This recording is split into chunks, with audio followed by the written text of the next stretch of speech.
Today's voiceover talent is more than just a pretty voice. Today's voiceover talent has to be a boss, a VO boss. Set yourself up with business owner strategies and success with your host, Ganguzza, along with some of the strongest voices in our industry. Rock your business like a boss, a VO boss. Hey guys, it's Gabby. So I'm hijacking Anne's intro.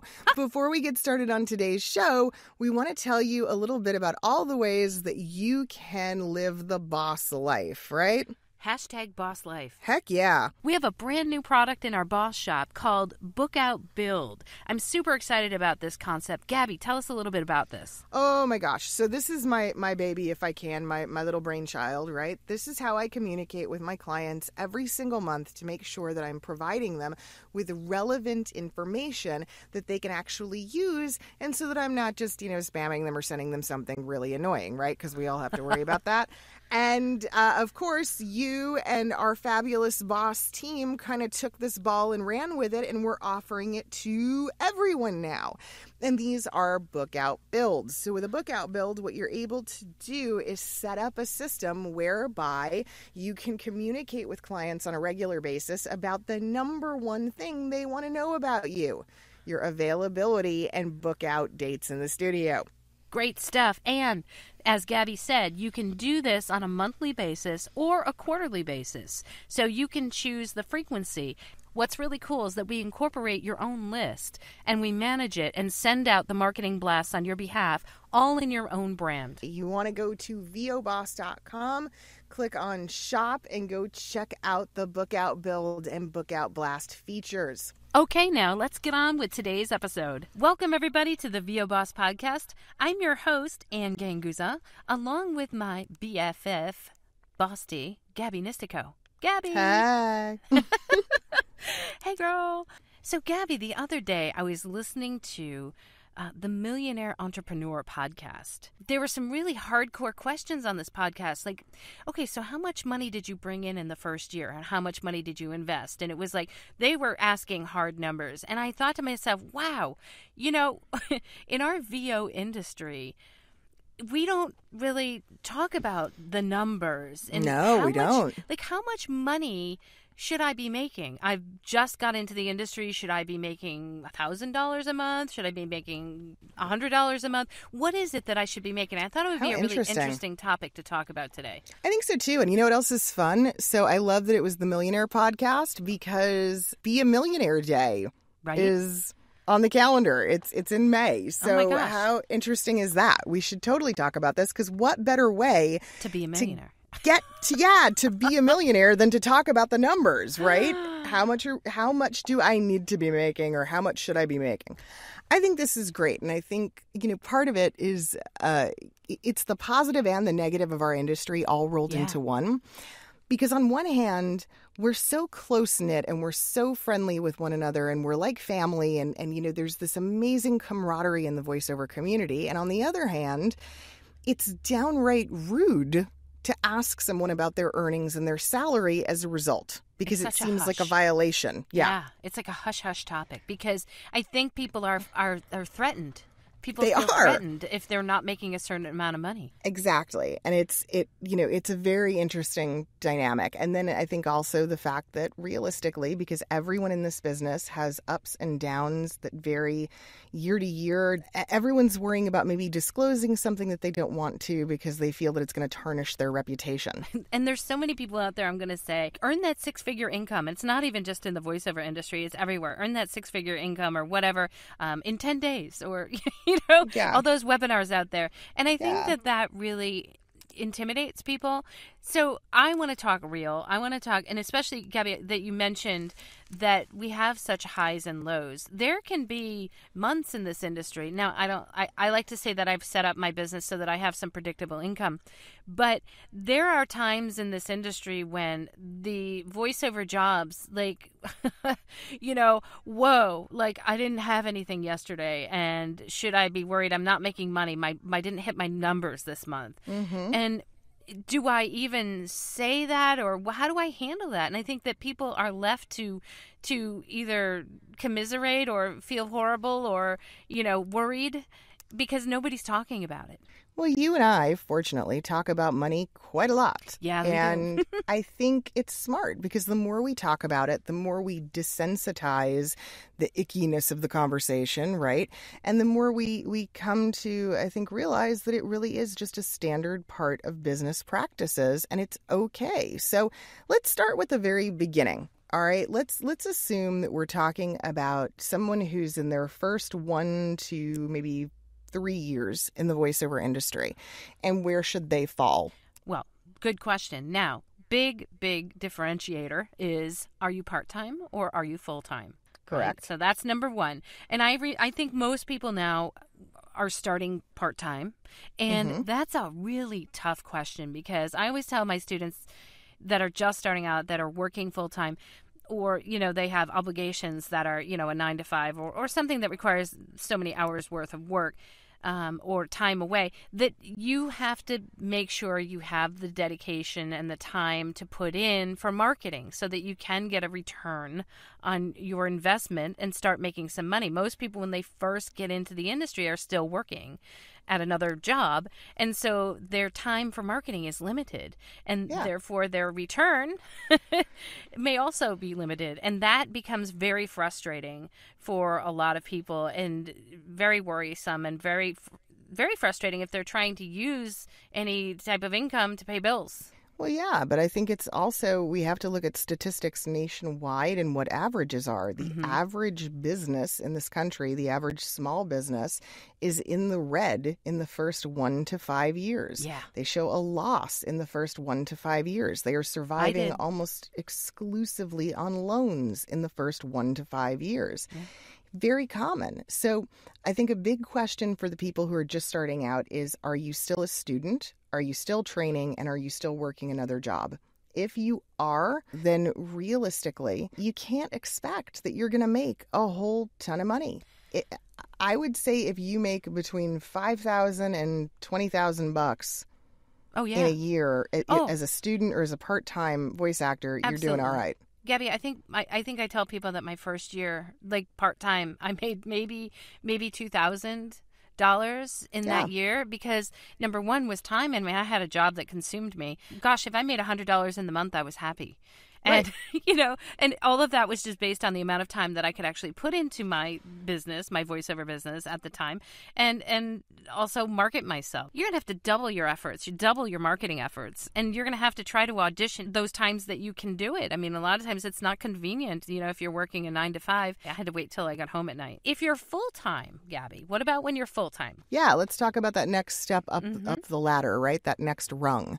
I believe that, again, and this is keeping in mind that in that first 1 to 5 years, many people are operating at a loss, and voiceover is no exception to that. I think that as a full-time working voice actor, if you are making between $20,000 and $40,000 and you're still very early in your career, you're doing great. Yeah. You are doing exactly what should be expected at that point. If you're making more than that, great for you. Yeah. You're amazeballs. If you're doing less than that, then there might be some tweaks and some modifications you want to make to your marketing, to how you're getting yourself out there, and maybe even to the quality of the types of jobs that you're taking, because that could be a factor. Gabby, I'm gonna tell people my first year full time when I moved here was not spectacular at all. I think that I profited $12,000 that first year, and that was a scary thing for me, because I literally was like, I had come from my full time job, with a decent salary, to the first year of my full time business making $12,000, and I was scared. I was scared. I was working my tush off that first year. I think today it might be more difficult today because of the whole casting situation that's online, and the proposed devaluation of what's happening out there in the industry. And if you're not careful about really charging what you're worth, I think you have to really take a look at the numbers as they're coming in the first year and figure out, number one, if you need to maybe do something different about your marketing, about who you're reaching out to and how you're getting work, and maybe how you're going to, if it's not enough income, how you're going to supplement that income. I'm also going to say this, and I mean, it's a little uncharacteristic coming from me because I'm typically the pessimist of the two of us.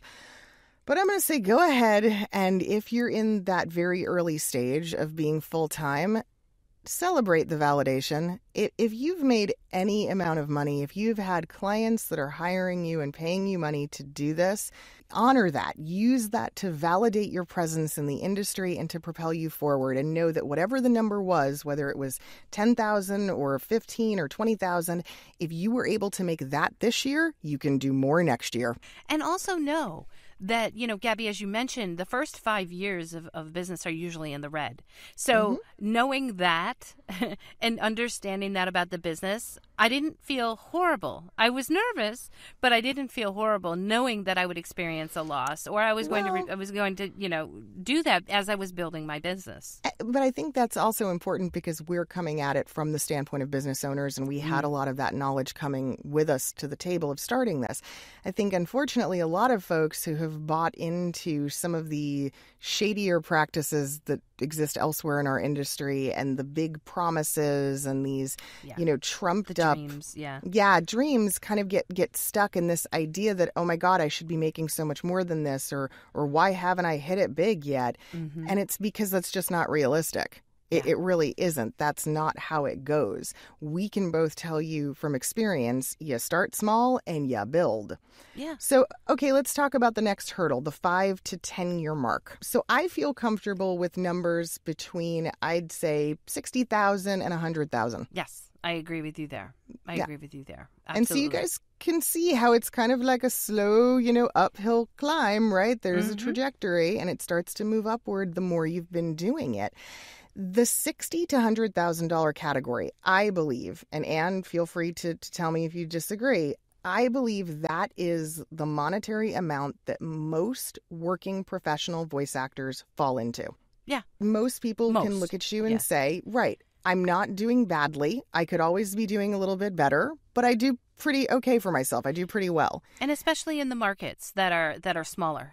When you're at 10 years plus is when you start hitting the 100,000 and over. And then I think from there, there's a lot of other factors that start to come into people's individual experiences. Yeah, then there becomes a maintenance factor because, as we know, the volatile aspect of this industry, highs and lows, at this point, after 10 years, you've got to have that established client base. And you also now have, I think, at this point in the game, you need to really continue the harvesting of new clients because clients,